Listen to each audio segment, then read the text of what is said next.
खरमास खत्म हो चुका है और अब बिहार में नए नए राजनीतिक पैंतरोबाजी का दौर शुरू हो रहा है। शुरुआत दो तीन तरीके से होने वाली है। आज चिराग पासवान के यहाँ चूड़ा दही का भोज है। लगातार ये भोजों का सिलसिला तो जारी है और इसके साथ ही ऐलान भी कर दिया है कि वो एक यात्रा निकालेंगे, आभार यात्रा। इसके अलावा कल से अब नीतीश कुमार अब समृद्धि यात्रा पर लगने वाले हैं। साथ ही अब खबर यह भी आ रही है कि प्रशांत किशोर भी एक बार फिर से बिहार भ्रमण पर निकलने वाले हैं, मतलब तेजस्वी यादव यात्रा पर निकलने वाले हैं। तो कुल मिलाकर के जो तमाम नेता हैं अब खरमास के खत्म होने का इंतजार कर रहे थे और अब उनकी यात्राओं का दौर चालू हो रहा है। अब ये कोई आम यात्राएं नहीं होने वाली है, बल्कि यहाँ पर शह और मात का खेल खेला जाने वाला है और राजनीतिक कई मायने साधे जाने हैं इस यात्राओं के जरिए पे। तो किस तरीके से ये तमाम चीजें होने वाली है और इनके क्या क्या दूरगामी संदेश होंगे, सियासी संदेश क्या होंगे, इसी पर चर्चा होगी आज के इस वीडियो में। तो इस वीडियो को आखिर तक जरूर देखिएगा। नमस्कार, मैं हूं डॉक्टर सुरजीत सिंह और आप देख रहे हैं YBN बिहार झारखंड। अगर आपने अभी तक इसे सब्सक्राइब नहीं किया है तो सब्सक्राइब कर लीजिए और अगर आपको ये वीडियो अच्छा लगे तो लाइक कीजिए, शेयर कीजिए और कमेंट जरूर कीजिए। तो यात्राओं का दौर अब शुरू होने वाला है। खरमास बीत गया, इंतजार सबको इसी बात का था कि खरमास बीते और दनादन अपनी यात्राएं निकालें। हालांकि मकर संक्रांति का जो खुमार है वो उतरा नहीं है। दही चूड़ा का भोज अभी एक दो दिन और जारी रहेगा, चिराग पासवान भी दे रहे हैं और हर दही चूड़ा का जो भोज है उसमें मिठास से ज़्यादा राजनीतिक हित साधे जाते हैं, राजनीतिक समीकरण बनते भी हैं, बिगड़ते भी हैं। सबका अपना अपना उद्देश्य होता है। तमाम उद्देश्य के साथ में इस भोज का आयोजन किया जाता है और एक तरीके से कहिए कि शक्ति प्रदर्शन भी होता है इस भोज के माध्यम से कि कौन कितने बड़े बड़े नेताओं को अपने पास ला पाया, किसकी स्वीकार्यता सबसे ज्यादा है। क्योंकि एक परंपरा है जो हर राजनीतिक संगठन समय समय पर इन परंपराओं के माध्यम से अपना शक्ति प्रदर्शन करता रहा है। अब चिराग पासवान आभार यात्रा निकालेंगे और इस आभार यात्रा के माध्यम से वो घर घर पहुंचने की कोशिश कर रहे हैं, हर जिले में पहुंचने की कोशिश कर रहे हैं। इसके साथ साथ अगर हम केवल एनडीए की बात करें तो एनडीए में नीतीश कुमार भी अब समृद्धि यात्रा निकालने वाले हैं। समृद्धि यात्रा का मकसद जो है वो केवल जनसंवाद नहीं है, बल्कि इसका मकसद ये भी है कि जिस तरीके से विपक्ष लगातार आरोप लगाता रहा था कि मानसिक और जो शारीरिक तौर पर नीतीश कुमार बहुत स्वस्थ नहीं है, उसका जवाब भी देंगे नीतीश कुमार। साथ ही जिस तरीके से ये माना जा रहा था एनडीए के अंदर भी कि नीतीश कुमार अब गृह मंत्रालय छोड़ने के बाद हाशिए पर चले गए हैं, उनकी पकड़ बहुत ज्यादा नहीं है, जबकि सुशासन बाबू के नाम से नीतीश कुमार जाने जाते हैं। तो ऐसी स्थिति में अगर उनकी पकड़ कुछ ढीली पड़ रही है तो उस पकड़ को भी मजबूत करने का काम इस समृद्धि यात्रा के साथ करने वाले हैं नीतीश कुमार। क्योंकि हर डीएम को आदेश दे दिया गया है, जो मुख्य सचिव हैं प्रत्यय अमृत, उन्होंने हर डीएम को आदेश दे दिया है, हर विभाग के प्रधान सचिव को आदेश दे दिया है कि आप इस यात्रा में सहयोग करें और जो जो आपसे पूछा जाता है, जो भी फीडबैक लिया जाता है उसका सही सही फीडबैक आप जरूर दें। अब इस दौरान ये भी सवाल उठने लगा कि क्या जो सम्राट चौधरी हैं, जो विजय सिन्हा हैं, जिस तरीके से बिल्कुल फ्रंट फुट पे आकर के खेल रहे हैं, लगातार कार्रवाई पे कार्रवाई हो रही है, सख्ती बरती जा रही है, बुलडोजर चलाए जा रहे हैं, अतिक्रमण हटाया जा रहा है, अंचल जो अधिकारी हैं उनको टाइट किया जा रहा है, राजस्व अधिकारियों को टाइट किया जा रहा है, भूमि विवाद को निपटाया जा रहा है। तो उसके कारण कई बार कई जगह से खबर भी आई, कुछ लोगों ने ऐतराज भी जताया, ये भी कहा कि भाई इस बुलडोजर के माध्यम से गरीबों को, वंचितों को, पिछड़ों को उजाड़ा जा रहा है। दशकों पुराने घर जो उनके बने हुए थे, पीढ़ियों से जो जिस घर में वो रह रहे थे, उस घर को उजाड़ा जा रहा है। तो आखिरकार क्या केवल इन्हीं छोटे छोटे अतिक्रमणकारियों के खिलाफ कार्रवाई हो रही है या फिर बड़े माफिया जो हैं, जैसा कि पहले दावा किया था सम्राट चौधरी ने कि भाई वो चाहे बालू माफिया हो, चाहे भू माफिया हो, चाहे शराब माफिया हो या किसी भी तरीके का कोई भी माफिया हो, उनके खिलाफ कार्रवाई होगी। इसी तरीके का ऐलान विजय सिन्हा ने भी किया था कि भूमि विवाद से जुड़े जो तमाम मामले हैं उसको निपटाया जाए, जो ई मापी होती है उसको बेहतर बनाया जाए, जो राजस्व अधिकारी हैं, जो भू सुधार विभाग से जुड़े हुए अधिकारी हैं, वो ईमानदारी के साथ काम करें और जल्दी से जल्दी जो तमाम विवाद हैं उसको निपटाएं, शिकायतों का निवारण करें। तो इस तरह का तो दावा किया गया था, लेकिन क्या ये दावे जो हैं वाकई जमीनी हकीकत हैं क्या, या ये हकीकत कुछ और है?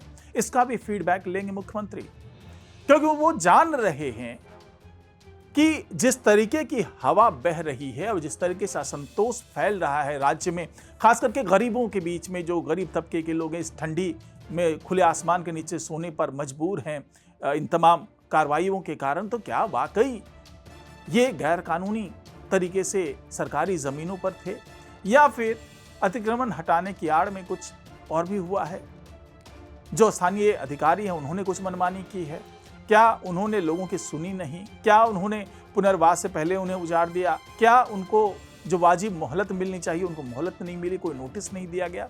तो ये तमाम फीडबैक हैं जो नीतीश कुमार लेने वाले हैं। साथ ही जो सरकारी योजनाएं हैं उसका लाभ कैसे पहुंचे, वो जनसंवाद के माध्यम से वो लोगों तक पहुंचाने वाले हैं। और जो जीविका दीदी वाली योजनाएं हैं, कई योजनाएं हैं जीविका दीदी से जुड़ी हुई, तो वो क्या जीविका दीदियों तक पहुंच पा रही है, क्या उनको इस बारे में पता है? और भी कई ऐसे मामले हैं, कई ऐसी योजनाएं हैं जो सरकारी योजनाएं हैं, उसके बारे में भी फीडबैक लेंगे नीतीश कुमार। तो ये समृद्धि यात्रा एक तरीके से नीतीश कुमार को फिर से स्थापित करने की यात्रा होगी। 16वीं यात्रा है, इससे पहले 15 बार वो यात्रा कर चुके हैं और लोगों से जुड़ने, जमीनी स्तर के लोगों से, आखिरी पंक्ति में खड़े लोगों के साथ जुड़ने की जो उनकी पॉलिसी रही है पहले, जब वो बहुत ज़्यादा सक्रिय हुआ करते थे तब की, और उसी राजनीति को अब ये दोहराने की ओर दिख रहे हैं नीतीश कुमार। और अब चुनौती ये थी कि इस यात्रा का काट क्या होगा। तो सीधे सीधे बीजेपी ने तो कोई यात्रा नहीं निकाली है, लेकिन चिराग पासवान अब आभार यात्रा निकाल करके हर उस जगह पर पहुंचना चाह रहे हैं जहां पर पहुंच नीतीश कुमार की हो रही है। तो क्या ये माना जाए कि नीतीश कुमार की यात्रा के काट में चिराग पासवान ये यात्रा चला रहे हैं? तो ऐसा नहीं है, क्योंकि चिराग पासवान ने तो कम से कम यही कहा है कि भाई हम लोग जिस तरीके से जीत कर आए हैं, 19 विधायकों को लोगों ने भेजा है विधानसभा में, तो उसके लिए हम आभार यात्रा निकालें, और साथ ही अगर लोगों में कुछ गलत फहमियां हैं उसको भी दूर करने का काम करेंगे। और जो सरकारी योजनाओं का फायदा मिलना है, खास करके जो केंद्रीय योजनाएं हैं, क्योंकि केंद्र में सरकार है और केंद्र में मंत्रालय में मंत्री हैं नीतीश कुमार, चिराग पासवान, तो चिराग पासवान किस तरीके से उन योजनाओं को पहुंचाते हैं लोगों तक, इसकी शुरुआत वो इस जो उनकी यात्रा निकलने वाली है आभार यात्रा, उसके माध्यम से वो करना चाहते हैं। और साथ ही जैसा कि वो खुद भी कहते रहे कि मैं पीएम मोदी का संकट मोचन हूं, और इनके पास जैसे 2 मंत्रालय हैं, तो उस मंत्रालय से जुड़े हुए भी जो काम हो रहे हैं, खास करके जो चीनी मिल वाले काम है, वो किस स्तर तक पहुंच रहे हैं, लोगों में क्या संदेश पहुंच रहा है, तो ये भी सुनिश्चित करने का काम चिराग पासवान करने वाले हैं।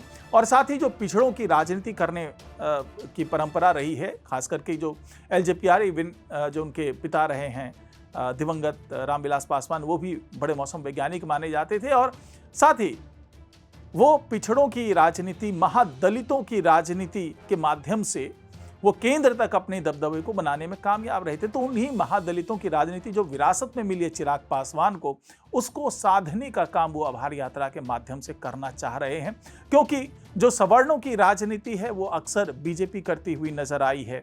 और अगर हम ओबीसी की बात करें, दलितों की बात करें, पिछड़ों की बात करें, तो वो राजनीति या तो चिराग पासवान करते हुए नजर आते हैं, या फिर जो हम के जीतन राम मांझी हैं वो करते हुए नजर आते हैं। और दूसरी तरफ कुर्मी कोरी वाली जो पॉलिटिक्स है, इवन ओबीसी की भी, गैर यादव ओबीसी की बात करें तो वो नीतीश कुमार करते रहे, उनकी पार्टी करती रही है। तो इस जो पूरा जो बन रहा है, जो लब्बो लुआब है दोनों की यात्राओं का, वो यही है कि हर तबके के मतदाताओं तक पहुंचने की कोशिश इन दोनों यात्रा के माध्यम से होने वाली है एनडीए की तरफ से। और अगर बात हम विपक्ष की तरफ से करें तो प्रशांत किशोर एक बार फिर से बिहार भ्रमण पर निकालने का प्रोग्राम तैयार कर रहे हैं। वो निकलेंगे बिहार भ्रमण पर, जिस तरीके से बिहार बदलाव यात्रा उन्होंने की थी, उसी तर्ज पर अब एक बार फिर से वो यात्रा करना चाह रहे हैं और लोगों तक पहुंचना चाह रहे हैं, क्योंकि आने वाले दिनों में पंचायत चुनाव भी होना है। और पंचायत चुनाव को देखते हुए भी अब वो घर घर तक पहुंच करके ये बताना चाह रहे हैं कि क्यों बदलाव जरूरी है। भले विधानसभा स्तर पर नहीं हो पाया, सरकार नहीं बदल पाई, लेकिन पंचायती स्तर पर अगर बदलाव हो सकता है तो उसको किया जाना चाहिए। इस तरह का संकेत देना चाहते हैं प्रशांत किशोर। साथ ही वो एक और काम करना चाहते हैं, वो ये है कि जो सरकार ने तमाम वादे किए हैं वो हकीकत में किस स्तर तक पहुंचे हैं, लोगों में कितनी जागरूकता है उसको लेकर के। अगर उन्होंने ऐलान किया था कि जीविका दीदियों को 2-2 लाख रुपए पहुंचेंगे, तो वो किस तरीके से जीविका दीदी 2 लाख रुपए ले सकते हैं, वो फॉर्म कैसे फिलअप कराया जाए, और जो तमाम वादे किए हैं, जो लाभ पहुंचाने का वादा किया सरकार ने, तो उस या जो वादे हैं उसको कैसे पाए लोग, उसको लेकर के जागरूक करने का काम प्रशांत किशोर करने वाले हैं, ताकि वो ये साबित कर पाएं कि सरकार ने कई खोखले वादे किए हैं और केवल चुनावी वादे थे। इसको साबित करने का काम प्रशांत किशोर करना चाहते हैं अपने इस बिहार यात्रा के माध्यम से, और ऐसा ही कुछ तेजस्वी यादव भी करना चाह रहे हैं। अभी तक उनकी यात्रा का खुलासा तो नहीं हुआ है, लेकिन पिछले दिनों जिस तरीके से उन्होंने कहा था कि 100 दिनों तक वो मौन रहेंगे, चुप रहेंगे, उसके बाद वो मोर्चा खोलेंगे, तो 100 दिन पूरे होने वाले हैं। उसके बाद वो बिहार में यात्रा निकालेंगे, इस बात के कयास लगाए जा रहे हैं। लोगों तक पहुंचेंगे, उनसे सरकारी योजनाओं में जो लूप होल्स है उसके बारे में बताएंगे, और सरकार को घेरने का काम तेजस्वी यादव करने वाले हैं।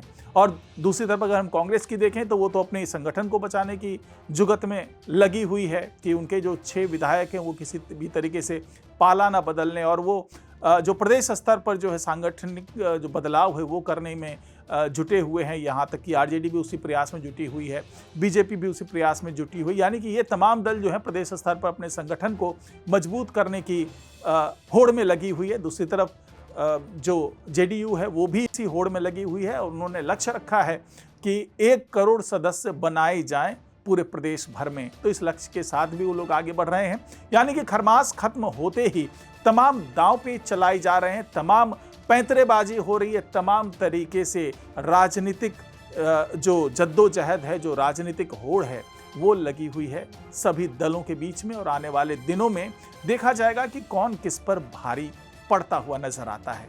फिलहाल आज की रिपोर्ट में इतना ही। नमस्कार।